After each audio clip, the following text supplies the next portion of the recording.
Olá, sejam bem-vindos à nossa quarta aula do nosso curso de Estudos Espíritas e Educação Mediúnica do módulo 6. Hoje, dando sequência ao livro A Caminho da Luz, temos o estudo do capítulo 13 desse livro, O Império Romano e seus desvios. O livro A Caminho da Luz é um livro de Emmanuel, foi psicografado por Francisco Cândido Xavier e é um livro que a nossa casa adotou para o estudo deste ano, dando sequência ao estudo do ano passado, que foi maravilhoso. Então eu convido a todos para fazer a prece. Esteja você onde estiver, tente sintonizar conosco. Neste momento, agradecemos a Ti, Mestre, pela vida, por esta escola maravilhosa, por este planeta lindo que o Senhor escolheu para nós, preparou com tanto carinho e nos deu de presente. Agradecemos a Ti, Jesus, pela obra maravilhosa que Emmanuel nos trouxe, que está nos ajudando a entender o nosso passado para melhorar o nosso futuro. Agradecemos por todos os nossos confrades que estão aqui conosco, acompanhando esse momento, que vibram por nós, que se melhoram conosco.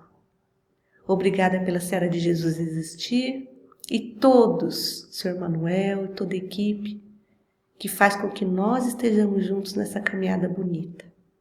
E que haja paz, haja luz em nossos lares, e para todos aqueles que estão conosco. Assim seja.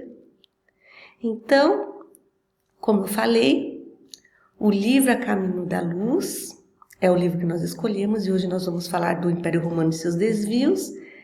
E nós temos que iniciar recordando um pouco, um breve resumo do que nós já estudamos, mas antes lembrá-los de que há material no Google Sala de Aula, que é a nossa sala de aula virtual, que auxilia cada um de nós a entender melhor toda essa história, essa narrativa que Emmanuel nos trouxe e fazer a comparação, o comparativo, elucidações com a doutrina espírita, da qual nós escolhemos seguir. Quem ainda não está matriculado, fez sua rematrícula, nos procure. Quem quiser entrar na sala de aula também para acessar esse material, procure a gente, que nós vamos ter o prazer de ajudá-los. Bom, vamos fazer então o nosso retrospectivo. Quem estava aqui o ano passado com a gente, pode colocar aí no chat o que lembra das aulas anteriores, todo aquele percurso bonito. Coloca uma palavra-chave, escreve aí no chat. Coloca uma palavra-chave de tudo que você foi lembrando. Eu vou falar algumas minhas. Eu lembro dos capelinos, eu lembro do Egito. O que mais? Coloquem aí. Vamos fazer uma lista de palavras, de tags, para lembrarmos de tudo que nós já vivenciamos. Bom, este ano começamos com a aula da Juliana, falando da Grécia. E é importante nós retomarmos aqui desse ponto, porque a Grécia vai auxiliar no entendimento, do que nós vamos estudar agora, porque ela deu uma contribuição muito grande para Roma. Lembrando que a Grécia, nós estudamos na aula com a Juliana, a divisão dos espartanos e os atenienses e sua contribuição. Lembrando que os espartanos ajudaram muito o mundo através da sua disciplina, da sua ordem, e os atenienses do seu pensamento filosófico, da valorização das artes, da retórica, e do nosso querido Sócrates, que fez a introdução do livro do Evangelho, do Evangelho segundo o Espiritismo.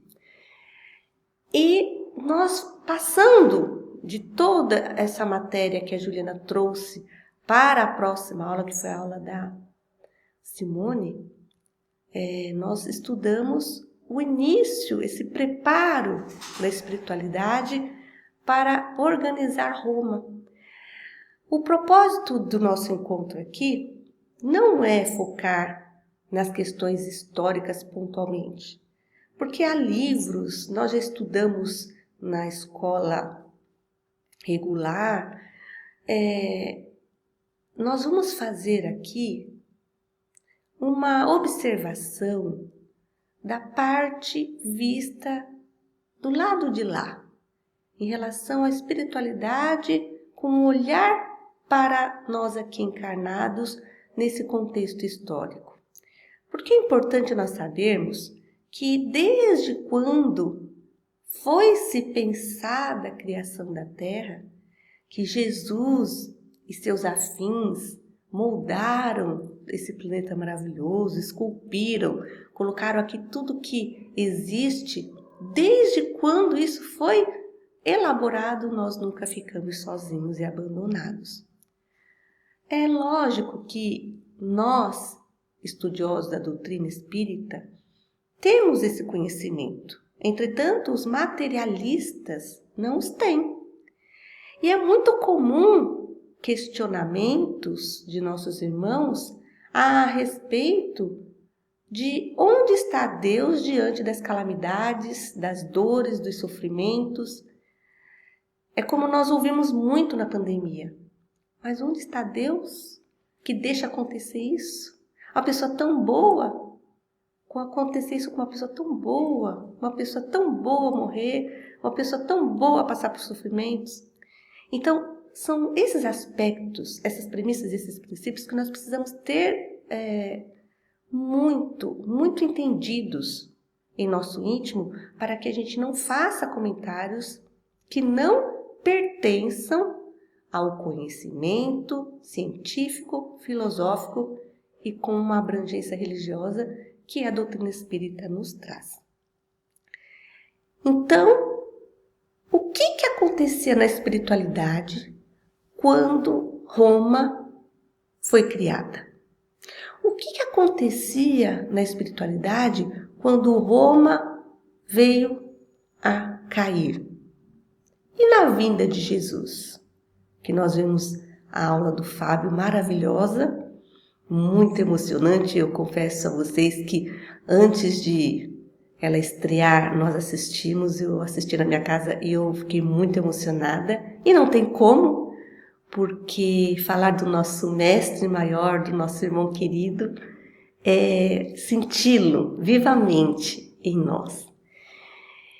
E essa aula que hoje nós estamos aqui para comentá-la, estudá-la juntos, ela vai ter esse corte com a aula do Fábio, porque foi necessário, através do pensamento de Emmanuel, introduzir a aula do Fábio que ele deu sobre a vinda de Jesus, entrecortando essas duas aulas, que é a minha e da Simone, porque falam de Roma. E nós vamos entender no pensamento de Emmanuel por que isso ocorreu. Bom, como eu falei da Grécia, ela foi importante para Roma, porque ela vai inspirar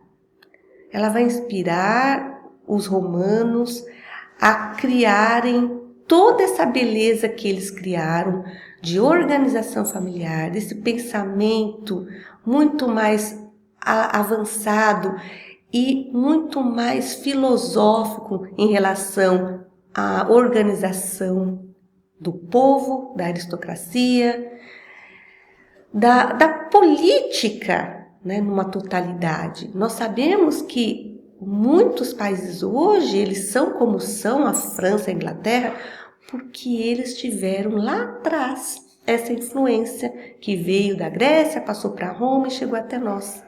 Essa forma de viver, de compartilhar, de organizar a sociedade. Bom, vejamos aqui onde que se encontra Roma, para nós nos localizarmos geograficamente, melhor falando. E Itália, né, que comporta essa capital, ela tem o formato de uma bota, né? Nós falamos isso muito na escola para as crianças. E ela encontra-se aqui no mapa, como vocês podem ver, nesse contorno que tem essa água que auxilia todos esses países, todos esses agrupamentos a se abastecerem, e ela tem uma finalidade muito importante, porque na história que nós já lemos e já sabemos, povos muito antigos, muito mais antigos do que os egípcios, chegaram até essas localidades por essas águas, não é? Saíram de Atlântida e embarcaram para cá e foram os primeiros moradores dessa localidade. Eles vieram de barco. Bom, não é o caso de hoje para a gente reforçar essa história, mas é para nós entendermos a importância dessa localização, desse formato, que ele foi se transformando, depois da Pangeia, essa divisão, e formou esse espaço importante para nós, que tem toda uma finalidade, e nós vamos entender na história agora que nós vamos relatar, como que foi a trajetória dos imperadores sobre esse espaço. Bom, mais um aqui para nós vermos. Como eu falei, o Mar Mediterrâneo o Mar Negro e o Mar Mediterrâneo importantes para essa história de hoje. O que é importante nós retomarmos, então, como eu falei, Emmanuel, quando ele trouxe esse capítulo, ele já inicia falando para nós dessa necessidade de nós entendermos o aspecto da espiritualidade sobre o Império Romano. Ele teve a sua função planejada com o intuito de ser exemplo para outras localidades, outros países, outras comunidades. Ele seria um estado exemplo, porque nós sabemos que nos mundos evoluídos se respeita demasiadamente a individualidade, os gostos, as culturas. Entretanto, elas se unificam quando elas têm o princípio em comum, que é o princípio do amor, do respeito. O plano espiritual, no intuito de fazer com que, com a saída dos capelinos, com o progresso da humanidade, o avanço da humanidade, continuar inspirando os homens que aqui ficaram a organizar o nosso planeta para essa essência do amor. Sendo assim, eles vão encaminhar para nós espíritos muito elevados, espíritos com uma mediunidade muito grande, espíritos com uma sintonia muito grande com eles da espiritualidade, que seriam esses avatares, esses espíritos que seriam modelo e exemplo para nós aqui na Terra. O propósito de Roma foi pautado num pensamento de exemplificar. Ali seria o polo, seria o foco de um bom exemplo para as outras nações.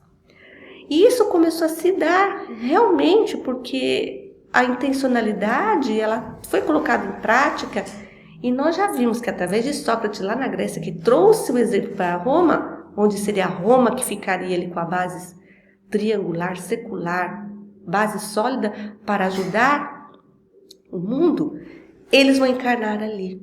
Eles vão encarnar com esse propósito de fazer com que nós, que já estávamos encarnados em alguma região do planeta, seguíssemos esses moldes e fizéssemos um mundo melhor, um mundo mais saudável, um mundo mais fraterno. Porém, a história, como nós estudamos, não teve esse final feliz. Mas nós estivemos e estamos sempre amparados. Isso a gente não pode deixar de falar. Ele começa com o capítulo dos desvios romanos, e nós lembramos aqui da história, que a Simone contou pra gente, do surgimento de Roma, com a mitologia.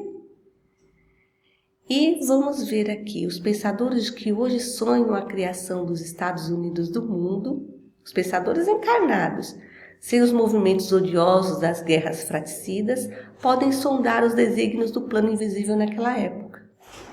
A Grécia havia percustado, examinado, na medida do possível, todos os problemas transcendentes da vida. Então a Grécia começa a inspirar na humanidade esse desejo de paz, de harmonia, através das artes, através do diálogo fraterno, da evolução do pensamento. Então, tudo já tem um princípio. Era só da sequência. E nós vamos ver onde que a falha aconteceu, não é verdade? E quando fala-se Estados Unidos do mundo, respeitando a sua individualidade, sim, mas um apoiando o outro nas suas fragilidades. Aquele que tem mais água sustenta aquele que tem menos. Aquele que tem um clima propício à cultura, à agricultura, sustenta aquele que tem a terra árida. Então seria nesse sentido, sem ganância, sem posse. Mas infelizmente ainda nós temos essa dificuldade, esse pensamento foi inserido, mas não germinou. Jogaram a semente em nós e nós não a tratamos com carinho e ela veio, né, a falecer, a morrer. Nas suas lutas expiatórias, transferira as suas experiências e conhecimentos para a família romana, a Grécia. Então, apta para as grandes tarefas do Estado. Era essa a função de Roma, tá? Estar apta para as grandes tarefas do Estado.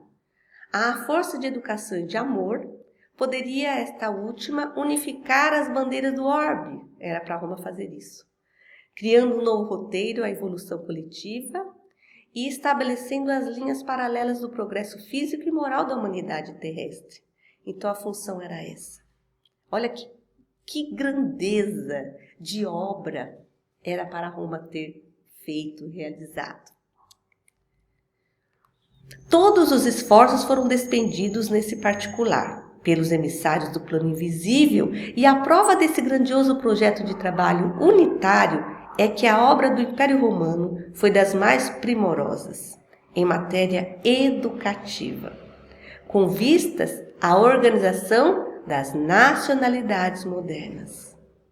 O próprio instinto democrático da Inglaterra e da França, como eu falei, bem como as suas elevadas obras de socialização, ainda representam frutos da missão educativa do Império, no seio da humanidade.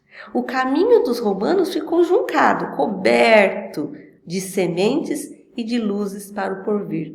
Então, quando começou, era isso. Imagine uma terra preparada e a gente joga aquelas sementes boas.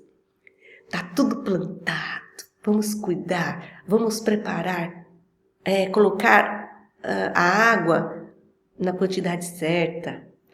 Vamos acompanhar o germinar das sementes. Estava tudo, o plano espiritual tinha encaminhado seus emissários, inspirado o povo a fazer as leis, porque lá era, antes de ser um império, era república, a fazer leis que os homens juntos tomassem as decisões, que o pensamento do povo fosse ouvido, que a igualdade de trabalho, de oportunidade fosse estabelecida, que o estudo, a contemplação do universo tivesse acesso a todas as pessoas. Por quê? Porque era o interesse da espiritualidade. Tudo inspiração do alto, sob o comando de Jesus Cristo. Bom, aqui nós vemos como eles já estavam se organizando sob essa inspiração para auxiliar os povos, não só Roma, como todos aqueles que circundavam e que iriam se expandir para outras localidades, levando esse conhecimento, essa forma de viver, e que auxiliaria a humanidade a já estar acelerando o processo da regeneração. Lembra da aula que nós falamos sobre o trabalho que os mundos fazem para mudarem de níveis de evolução, sair do primitivo para um mundo de provas e expiações? Tem todo um trabalho. A espiritualidade é incansável de nos inspirar. E aqui foi da mesma forma. com a legislação, a organização política, legislativa, judiciária, tudo organizado para inspirar os homens à fraternidade. Bom, aí chegou a hora dos abusos da autoridade e do poder. Por quê? Porque nós vamos perceber que ao longo da trajetória, nós temos, pelo lado da espiritualidade, a influência positiva e negativa. Isso que nós não podemos esquecer.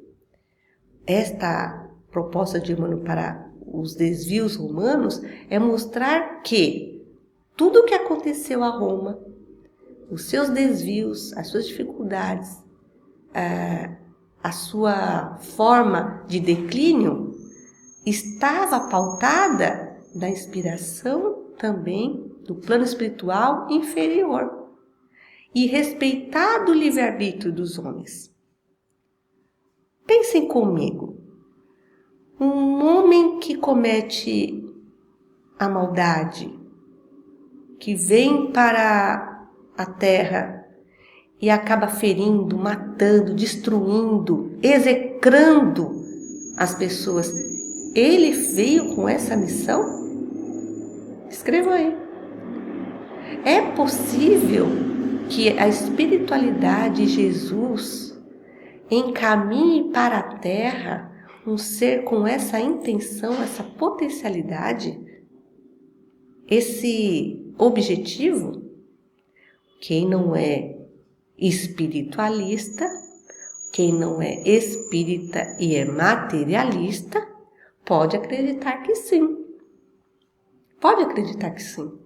Mas nós que sabemos da soberania de Deus, do amor de Jesus, não podemos acreditar jamais que um ser tem essa finalidade. Então, o que aconteceu? Vieram com um propósito bonito, vieram para iluminar, mas não conseguiram se desviar da intencionalidade das trevas, da influência do mal, que foi o que levou a muitos dos nossos irmãos a fazer o que fizeram na história. Bom, os abusos da autoridade e do poder, um fato que levou ao declínio de Roma, do Império Romano. A sede do governo parecia invadida por uma avalanche de forças perversoras das mais baixas esferas dos planos invisíveis. O plano espiritual estava acompanhando.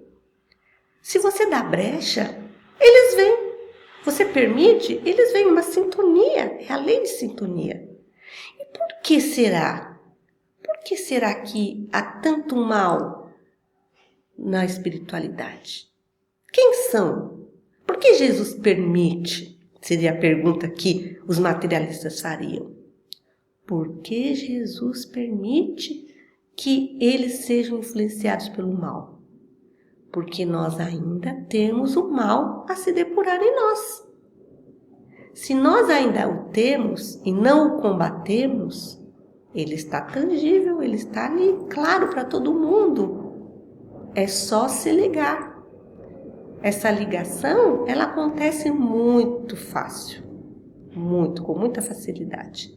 Um pensamento desconecto ao de Jesus, uma intriga, um descontentamento, uma raiva, uma inveja, um orgulho exacerbado, qualquer coisa pode ser motivo de uma pequena influenciação que pode virar uma grande influenciação em todos os aspectos, em todos os âmbitos. Seja apenas no âmbito familiar, como no âmbito profissional, mental, social, etc. Físico, através das doenças e assim por diante. Parecia atormentada pelos mais tenazes inimigos ocultos que aos poucos liminaram as bases mais sólidas, mergulhando-a na corrupção e no extermínio de si mesma, dada a ausência da vigilância de suas sentinelas mais avançadas. Então, faltou vigilância. Faltou vigiar. Vigiar o que eu estou sentindo, meus desejos, deixando o mal tomar conta, não cortando o mal. Olha, é muito complicado nós tentarmos justificar as nossas fraquezas, os nossos erros, colocando a culpa no outro. Porque, aparentemente, pela minha fala, pode ter dado a entender que Roma teve o seu declínio somente pelas forças do mal, e não. É isso que é importante. Quem errou é participante no erro de ambas as partes. Então, não culpemos as nossas atitudes pela influência dos espíritos. Aqueles que estão conosco estão por afinidade. Então, é por isso que nós precisamos ser todo dia uma pessoa vigilante e tentando evitar o mal. Constantemente. Bom,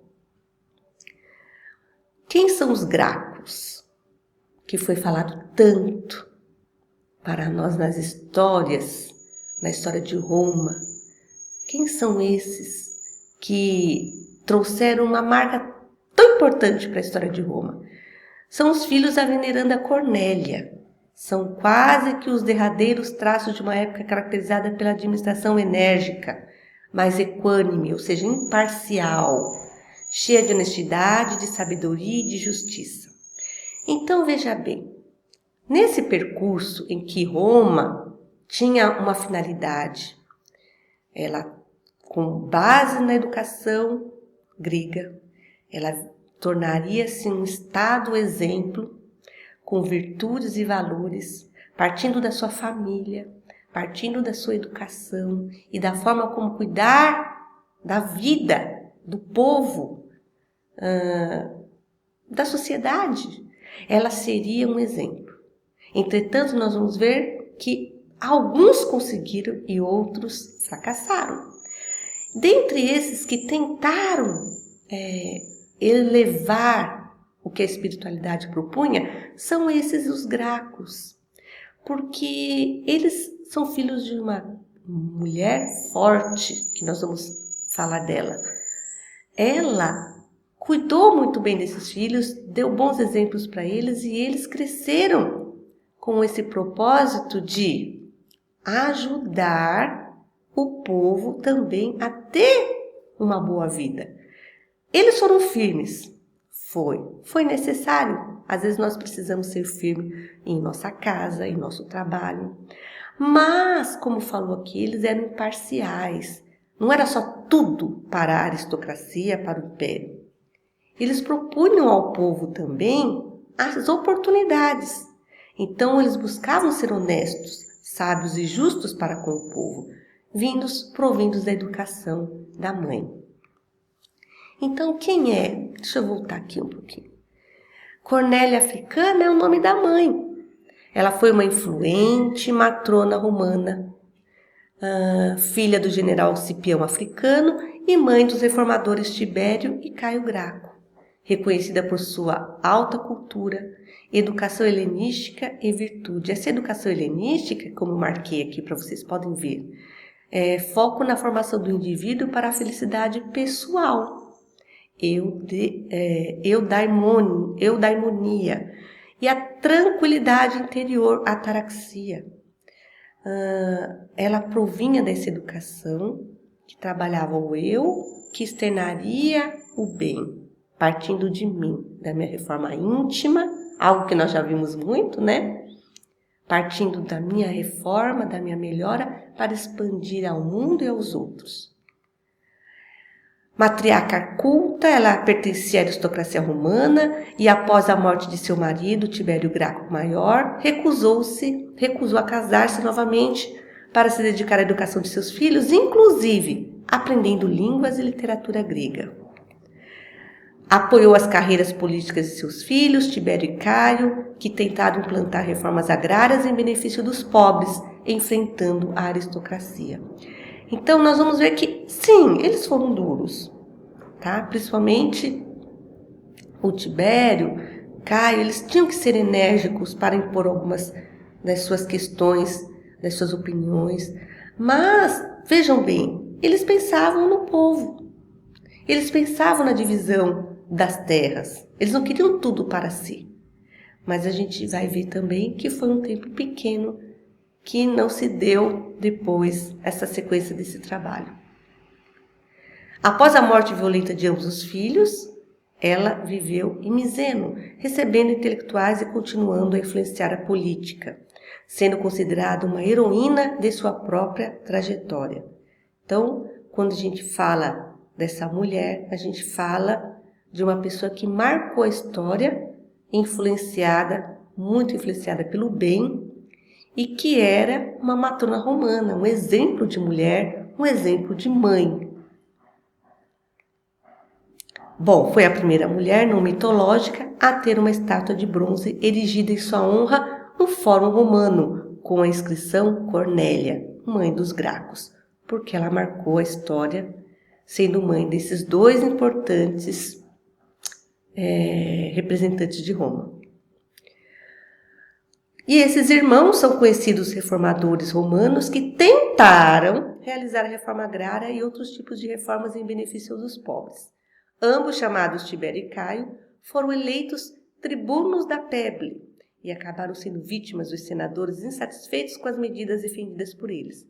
Aqui ainda reinava na República e o que acontecia? Nem todos querem que o bem vença, o bem aconteça. Então eles foram assassinados. E a continuação dessa história é que teve muita dor, muito ranger de dentes, muita tristeza, como nós sabemos na história. Aqui uma perguntinha pra gente, vamos lá, participem. Vocês sabem a diferença de monarquia, república e império? Escrevam aí pra gente. Eu vou ler rapidinho enquanto vocês preenchem. O que é? O governo é considerado um assunto do povo, com líderes eleitos para mandatos temporários, foco na soberania popular e geralmente na divisão dos poderes executivo, legislativo e judiciário. Esse é a monarquia, república ou império. Pode ser entendido como uma extensão da monarquia, onde o imperador governa um grande território, frequentemente englobando diversos países ou nações por meio da conquista. O império foca mais na magnitude do domínio territorial do que apenas na forma de sucessão. E o terceiro, o poder é vitalício e passa de pai para filho, é hereditário. O monarca é a figura central, podendo ser absolutista, poder total, ou constitucional, poder limitado por leis. Então, vamos ver aqui, conseguiram marcar a resposta? O que vocês acham que significa cada um? Pois bem, aqui está a resposta, confiram. Por que nós precisamos ter essa definição bem clara? Porque Roma, ela vai passar pela República e depois se tornar esse império que vai depois decair, cair. Mas, enquanto império, que durou muitos séculos, ela teve a participação de chefes políticos muito determinados em conquistas. Roma, naquele espaço pequeno que nós mostramos no início pelo mapa, ela foi se expandindo pelas conquistas, como nós vimos na aula da Simone. Eles foram invadindo, a princípio uma conquista que poderia levar aquele povo que talvez fosse um povo mais primitivo, os saberes romanos, passou a ser uma tragédia. Ao invés de chegar numa cultura nova, apresentar a sua proposta renovadora, evoluída, eles queriam usurpar muitas vezes daquele povo os seus bens, a sua terra, obrigando-os a serem escravos.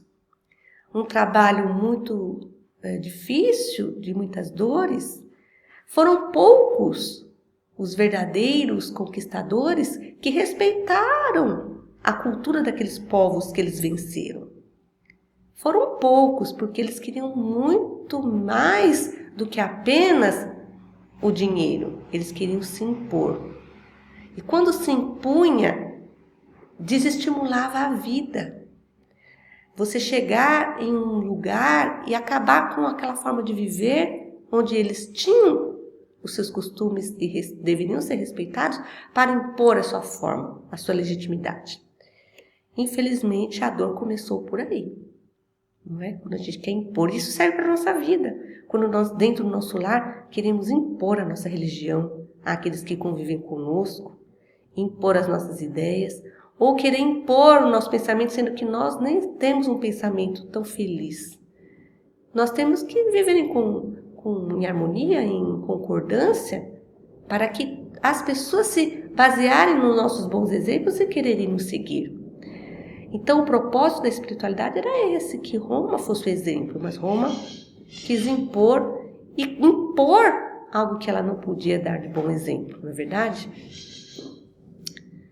Quem são os chefes de Roma, então? A origem romana. O conceito surgiu na Roma Antiga, onde imperator era um título dado a generais aclamados pelas tropas, consolidado como chefes de Estado a partir de Augusto, em 27 a.C. Imperador é o monarca soberano que governa o império, geralmente superior em honra a um rei e com autoridade sobre múltiplos povos ou estados. O termo deriva do latim imperare, mandar, imperator, general vitorioso, com o feminino sendo imperatriz.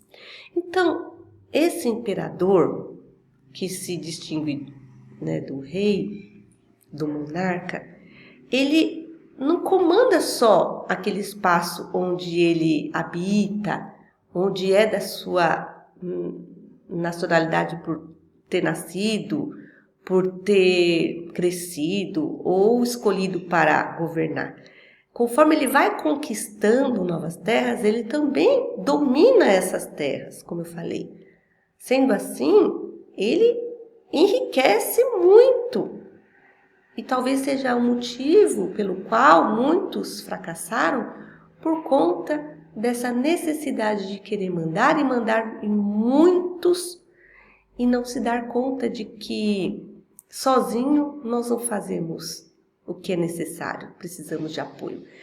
Eles criam sim os cônsulos, que são pessoas de suas confianças, para cuidar desses territórios que eles invadiram, angariaram e tomaram posse.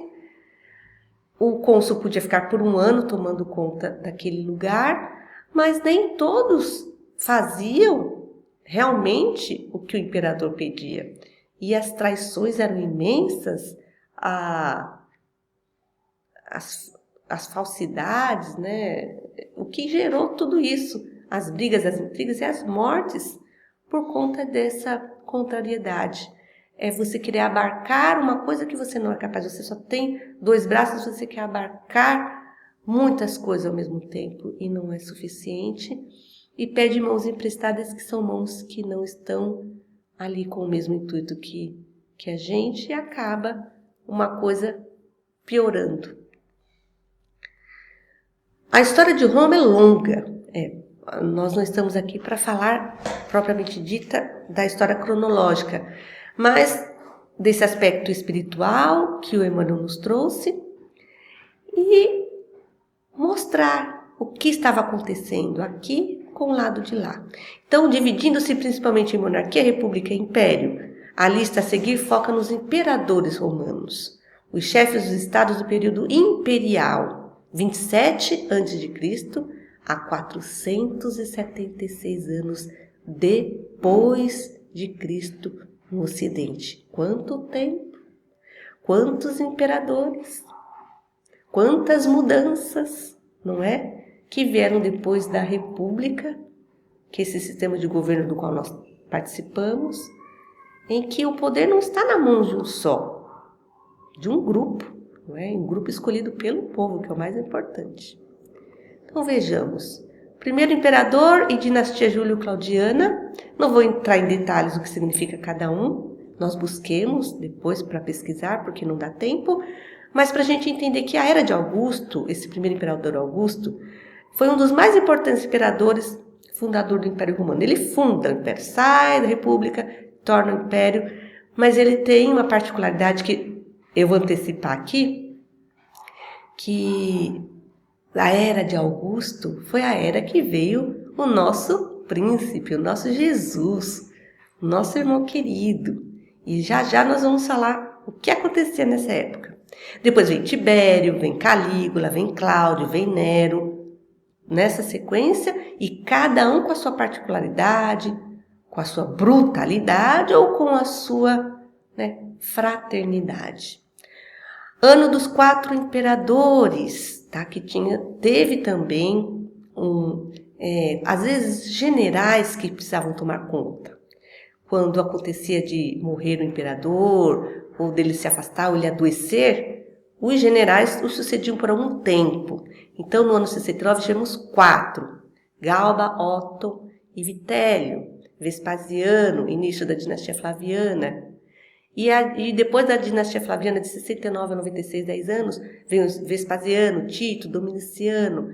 Tudo isso numa história de guerras, de fratricídios, de perdas e de algumas tentativas de sucesso, porque a espiritualidade não deixou de atuar. Então, passamos os tretarcas, passamos os triunviratos, agora a gente vai ver os 5 bons imperadores. O Nerva, o Trajano, Adriano, Antonino Pio, Marco Aurélio. Um particular aqui para o Marco Aurélio, né, gente? Nós sabemos que ele é encantador. Ele, com o seu pensamento de autoconhecimento, vai fazer a inspiração dessa filosofia estoica que está hoje em dia, entre aspas, na moda, porque todo mundo que tem vontade de se conhecer busca um pouquinho dessa filosofia, desse pensamento que dirige a nossa vida. Então, Marco Aurélio foi um dos imperadores mais aclamados pela sua sabedoria, pela sua oratória, pela sua forma didática de viver. Vou antecipar. Ele registrava as suas frases em livros para ficar refletindo sobre elas e comentá-las nas suas conversas. Ele gostava muito de reuniões para debates. Ele gostava de refletir sobre o seu dia constantemente durante o início da noite, antes de se repousar. Ele fazia uma reflexão, né, como o nosso Agostinho, Santo Agostinho, Agostinho de Hipona, fazia para pensar: o que eu posso melhorar? O que eu posso melhorar da minha vida? E essa reflexão constante que nós devemos fazer, que é o vigiar. Então, Marco Aurélio, esse imperador nobre, inspirado pelos espíritos nobres, deixou uma marca bonita, um legado bonito para a gente, e nós devemos bater palmas para ele. E esses outros também, cada um de acordo com a sua capacidade, também foram uns bons imperadores. Bom, a dinastia Severa e crise do 3º século, muita dor, não é verdade? 7º Severo. Após os Severos, o Império entrou em um período de instabilidade, com dezenas de imperadores, soldados como Aureliano, Diocleciano, que governaram por curtos períodos. É como eu falei, às vezes os generais precisavam tomar conta do império. E Constantino o Grande, primeiro imperador cristão e fundador de Constantinopla, vai estar lá no finalzinho. Teodósio também, depois dele, o último governar o Império Unificado, antes da divisão definitiva entre Ocidente e Oriente. Todos eles sob a inspiração do alto, sob a governança de Jesus, mas sempre respeitando seu livre-arbítrio. Últimos imperadores do Ocidente, até a queda em 476, foi Júlio Nepos, Rômulo Augusto, considerado o último imperador romano do Ocidente, depois pelo líder germânico Odoacro, e assim vai. Após 476, o Império Romano do Oriente, o bizantino, continuou a existir por mais quase 1000 anos, com imperadores em Constantinopla. Bom, o que é importante nós apontarmos desse período? Todos eles não foram imperadores ao acaso. Todos eles tinham um propósito: reencarnar para liderar e mudar a história. Se conseguiram ou não, a gente sabe, porque a história está registrada. Entretanto, vale lembrar que todos, ao reencarnarem, nenhum veio com a missão de destruir.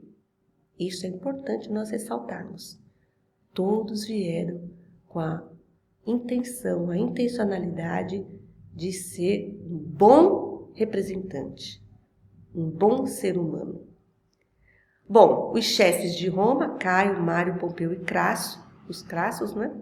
Eles marcaram a história, ficaram por longos tempos, mas tiveram às vezes um fim trágico, com doenças, com influências da espiritualidade, porque imaginemos nós, aquele que está na frente do refletor, aquele que está apresentando, numa plateia de um teatro, ele é o alvo.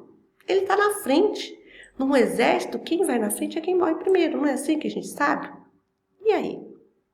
E como fica a influência da espiritualidade? Nós podemos falar, nossa, mas eles fraquejaram, eles se deram, levaram pelo mal. Mas não é fácil também. Não é fácil. Você está o tempo todo ali, sendo atacado, sendo colocado à prova e não cair. O que nós precisamos é de apoio. Todos nós que estamos aqui podemos fracassar em algum ponto da nossa vida, ou em vários, mas nós precisamos estar sempre apoiados do bem. Quando você tem amigos justos, amigos que te elevam, amigos que te abram os olhos, quando você está caindo, está para cair no buraco, vem alguém e fala, calma, peraí, olha o que você vai fazer na sua vida. E eles também. Então, quem nos cerca, quem anda conosco é que vai fazer com que haja um limite. Então, e quando nós saímos do nosso corpo físico, meus irmãos, é importante isso aqui também. Por fora, bela viola, por dentro, pão bolorento, já nos diziam os antigos. Eu posso estar aqui fazendo pose de uma pessoa instruída, com boa intenção, falando bem, e por dentro eu estar remoendo maldade, desejos de orgulho, soberania e tantas coisas negativas que quando eu saio do meu corpo físico à noite, eu vou me encontrar com os iguais. Sendo assim, a quem eles iriam buscar ajuda? A quem? Então, como eu falei, o cônsul, na Roma Antiga, o magistrado supremo eleito por um ano, ele era representante de Roma nos territórios das províncias anexadas. Então, uma pessoa culta para representar o imperador nos lugares onde o império havia tomado posse. Nossa intenção aqui é mostrar, isso é fala de Emmanuel, que o determinismo do mundo espiritual era o do amor, da solidariedade e do bem. Mas os próprios homens, na esfera relativa de suas liberdades, modificaram esse determinismo superior no curso incessante da civilização.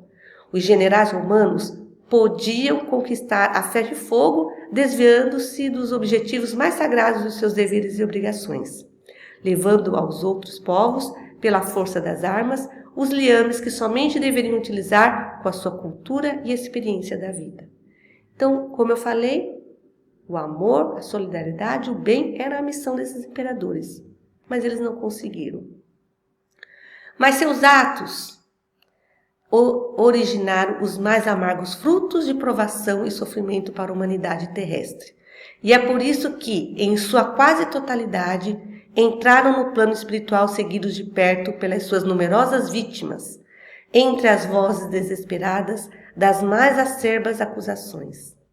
Muitos deles, decorridos decênios infindáveis de martírios expiatórios, podiam ser vistos sem as suas armaduras elegantes, arrastando-se como vermes ao longo das margens do Tibre, ou estendendo as mãos asquerosas como mendigos detestados do esquilínio. Então, o esquilínio é um lugar onde ficam aqueles que eles julgam, os doentes, os miseráveis, os que que eles consideram os piores da espécie, talvez por pobreza, por uma condição humilde. Então, vejam bem, esses que reinaram no plano espiritual, após a saída do corpo físico, continuaram reinando? Continuaram sendo imperadores? Continuaram com sua soberba, seus criados, seus gostos? Os gostos, sim, mas sem ter nada, na miséria, com as suas vítimas, os açoitando, os cobrando, os atormentando. Ninguém fica impune. O mal não vence o bem. Engana-se quem acredita. Engana-se.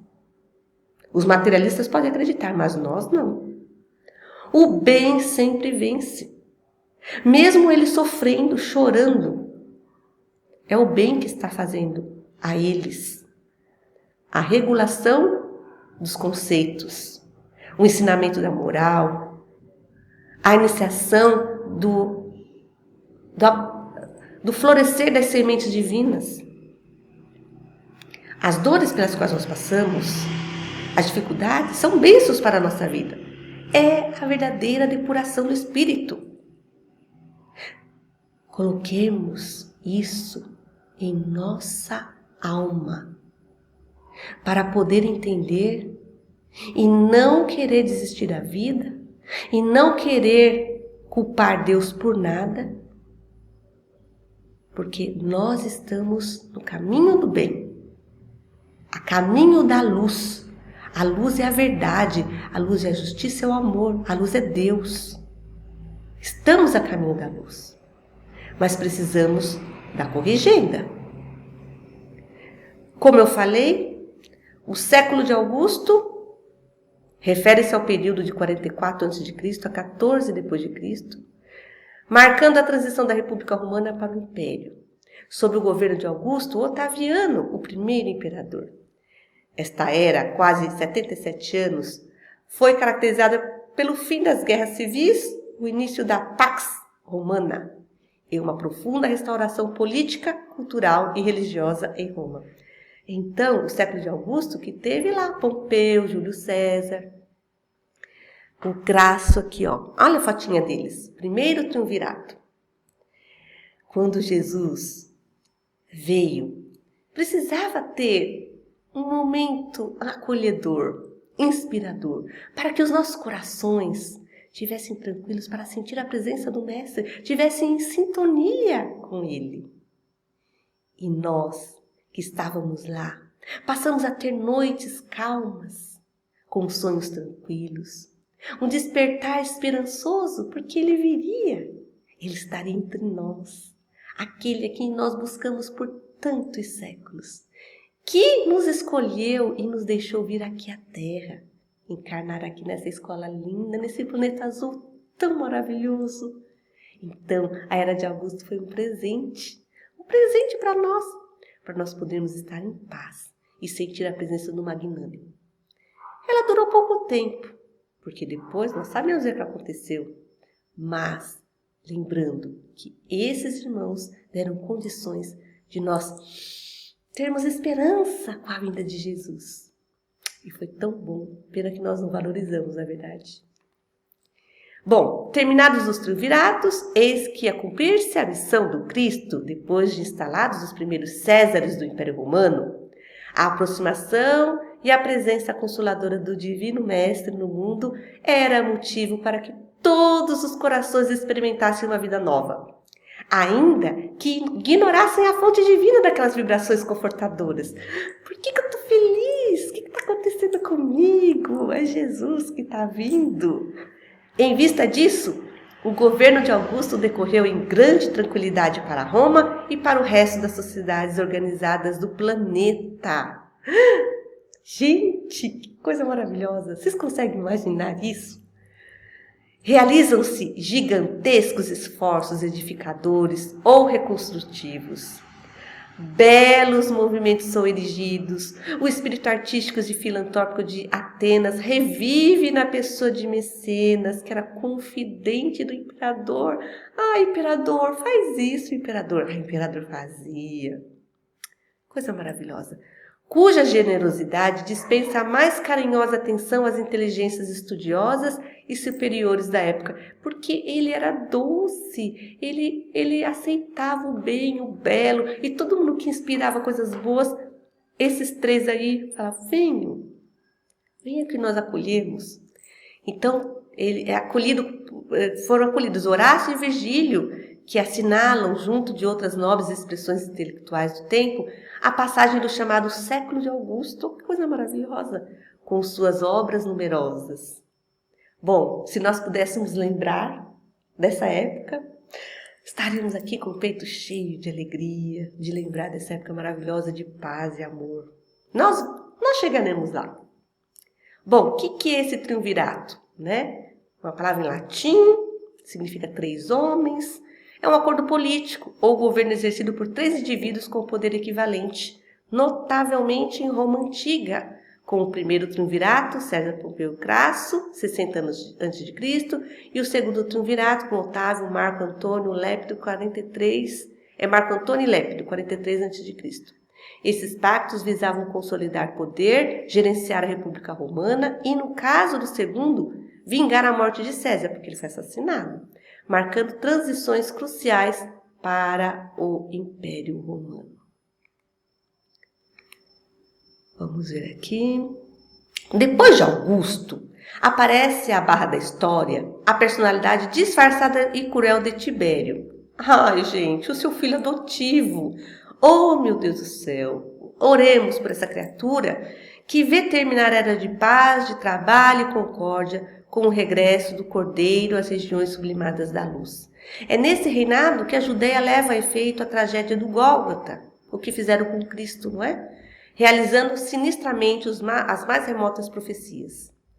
Não obstante o seu compassivo e desvelado amor, o divino mestre é submetido ao martírio da cruz por imposição do judaísmo, que lhe não compreendeu o amor e a humildade. Roma colabora no doloroso acontecimento com a indiferença fria de Pôncio Pilatos, retornando aos seus festins e aos seus prazeres, como se desconhecesse as finalidades mais nobres da vida. Seguindo a mesma estrada escura de Tibério, Calígula, né, inaugura um período longo de sombras, de massacres e de incêndios, de devastação e de sangue. Então vimos lá no Mar Mediterrâneo, lembra a imagem que eu coloquei no começo? Eles vão invadir, saquear, acabar com as pessoas. A Simone falou que eles vão jogar sal em Cartago, para destruir o que eles tinham lá e não nascer nada mais. Olha, gente, foi um período tão difícil para a nossa história. E como ele fala, Emmanuel, esqueceu-se da sua missão. Esqueceu. Os seguidores humildes do Nazareno iniciam nas regiões da Palestina as suas predições e ensinamentos. Aqui são as provações coletivas dos judeus e dos romanos, tá? Raros apóstolos sabiam da missão sublimada daquela doutrina sacrossanta, que mandava fazer o bem pelo mal e instituía o perdão aos próprios inimigos. Ninguém entendia a fala de Jesus. Ninguém. Eram poucos, na verdade. Pouquíssimos que entendiam. De perto, segue-lhes a atividade os emissários solícitos do Senhor, preparando os caminhos da revolução ideológica do Evangelho. Nós vamos ver na aula futura, na próxima aula, esses missionários. Esses mensageiros do alto iniciam igualmente e de modo indireto o esforço de auxílio ao Império nas suas dolorosas provações coletivas. Um perfeito trabalho de seleção se verifica no ambiente espiritual das coletividades romanas. Então, as tragédias que vão acontecer, elas vão selecionar, vai ter que tirar muitos daqui, porque não está dando condições do bem ser inspirado aos corações. Então, grandes tragédias acontecem e nós vamos ver a queda do Império Romano com essas tragédias, mas necessárias para a purificação daquele lugar, daquele momento, daquele ambiente. E o Fábio falou na aula dele, do Salmo, que dizia, que profetizava o sacrifício do Cristo, mas também da sua intencionalidade para com o povo, do bem que ele ia fazer. Estava escrito. Chovem inspirações do alto, preludiando as dores de Jerusalém e as amarguras da cidade imperial. Vaticínios sinistros pesam sobre todos os espíritos rebeldes e culpados. E a verdade é que, depois do cerco de Jerusalém, quando Tito destruiu a cidade, arrasando-lhe o templo famoso e dispersando para sempre os israelitas, viu o orgulhoso vencedor mudar-se o curso das dores para a sociedade do império. Então, destruiu lá, veio destruir cá. Atormentada pelas tempestades de fogo e cinza que arrasaram Estábias, Herculano e Pompeia, destruindo milhares de vidas florescentes e desequilibrando a existência romana para sempre. Então, olha só, a loucura, a insanidade desse irmão. Mas onde está Deus? Onde está Jesus? Acompanhando de perto. Nenhum daqueles que sofreu ficou sem amparo na espiritualidade. Foram acolhidos, foram cuidados, foram amados. Muitos deles não sentiram as pancadas das feras, não sentiram as pancadas dos rojões, das bombas, mas sentiram no coração a tristeza por ver um irmão com um propósito tão bonito, tão nobre, cair, se destruir. Aqui está a cidade de Pompeia, que foi agora, limpa para apresentar para os turistas. Vamos lá. O Império Romano, que poderia ter levado a efeito a fundação de um único Estado na superfície do mundo, em virtude da maravilhosa unidade a que chegou e mercê do esforço e da proteção do alto, desapareceu no mar de ruínas depois das suas guerras, desvios e circos cheios de feras e gladiadores. E nós vamos ver na aula que vem a história desses irmãos, que eram comidos pelas feras, pelos leões, aplaudidos nos circos romanos, e a sua fé, que é exemplo para nós até hoje. O fim da vaidade humana, o imenso organismo apodreceu nas chagas que lhe abriram a incúria, a falta de cuidado e a impiedade dos próprios filhos, e quando não foi mais possível, o paliativo da misericórdia, que a misericórdia divina nunca abandonou. O paliativo dos espíritos abnegados e compassivos, dada a galvanização dos sentimentos gerais na mesa larga dos excessos e prazeres terrestres, o que veio? A dor. A dor foi chamada a restabelecer o fundamento da verdade nas almas. Não foi por amor, foi pela dor que eles tiveram que entender o mal que fizeram, reencarnando com dificuldades físicas, na miséria, sendo abandonados. Olha, muito difícil. Da orgulhosa cidade dos imperadores não restaram senão pedras sobre pedras. Sobre o látego, pena ou punição que se inflige a uma pessoa ou animal, sobre o látego da expiação e do sofrimento, os espíritos culpados trocaram a sua indumentária para a evolução e para o resgate no cenário infinito da vida. E enquanto muitos deles ainda choram nos padecimentos redentores, gemem sobre as ruínas do Coliseu de Vespasiano os ventos tristes e lamentosos da noite. Então, todos esses imperadores que não conseguiram cumprir a sua missão, que foram maus, que maltrataram severamente aqueles a quem eles escolheram para ser exemplo, podem estar entre nós. andando pelas ruas, pedindo um alimento, batendo a nossa porta, pedindo um pão, um agasalho, e que nós não sejamos como eles foram, que nós tenhamos o nosso coração compassivo, mesmo os reconhecendo diante de nós, que nós os acolhamos, lhe damos algo a comer e uma prece, para que eles consigam resgatar o quanto antes a dor que eles causaram, mas principalmente para eles próprios, para a humanidade e para eles. Que não nos falte fraternidade e bondade, que coloquemos o nome deles em nossas preces, para que onde quiser que eles estejam, em qualquer lugar do mundo, da espiritualidade, do universo, eles entendam que eles são nossos irmãos e que eles podem recomeçar e fazer uma nova história. Bom, o livro A Caminho da Luz falou dele, Marco Aurélio, e eu trouxe um pensamento para nós que estamos aqui. Pense em seus muitos anos de procrastinação, de preguiça, de falta de atitude. Pense como os deuses repetidamente concederam a você mais períodos de graça, dos quais você não aproveitou. Agora é hora de perceber a natureza do universo a que você pertence.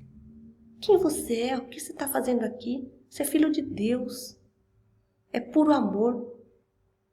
E reconhecer desse poder de controle de quem você é, descendente.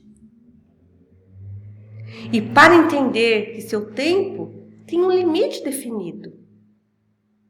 Você não vai ser rei para sempre, não vai ser professor para sempre, não vai ser o líder para sempre, não vai ser o miserável para sempre. É um período. Use-o, então, para avançar sua iluminação. Ou ele irá embora e nunca mais estará em seu poder novamente. Marco Aurélio, imperador romano. Que sirva para nós, meus irmãos. Saibamos aproveitar esse momento, esse estudo. A seara de Jesus, a doutrina espírita. A cristandade, o evangelho, Jesus Cristo. A humanidade. Deus. Os bons espíritos. Tudo que nos chega para que a gente seja melhor. Recorramos a eles, mas comecemos com a nossa boa vontade de mudar. A oportunidade é para todos. Mas quem se escolhe? A escolha individual. Que saibamos reconhecer nessa história do Império Romano uma história que sirva para a nossa vida atual. Qual é a nossa lição aqui? O que viemos fazer? Que bons exemplos estamos dando àqueles que nos acompanham. Você sabe servir? Se você sabe servir, você também sabe ser servido. E se você sabe ser servido, você sabe servir. Ama, perdoa, trabalha e espera. Foi o que disse Abigail a Paulo, a Saulo de Tarso. Bom, faça uma reflexão do que aprendeu hoje com a frase de Marco Aurélio, imperador romano. O que fazemos agora ecoa na eternidade. Eu aguardo vocês no Google Classroom com a resposta, com a inspiração, com a mensagem que eu vou tirar para mim, para a minha vida, para o meu aprendizado, para a minha iluminação. O tempo é curto, eu peço desculpas se não conseguir fazer com que todo o material de Emmanuel fosse expresso hoje, mas eu acho que a essência que ele quis passar, nós tentamos passar.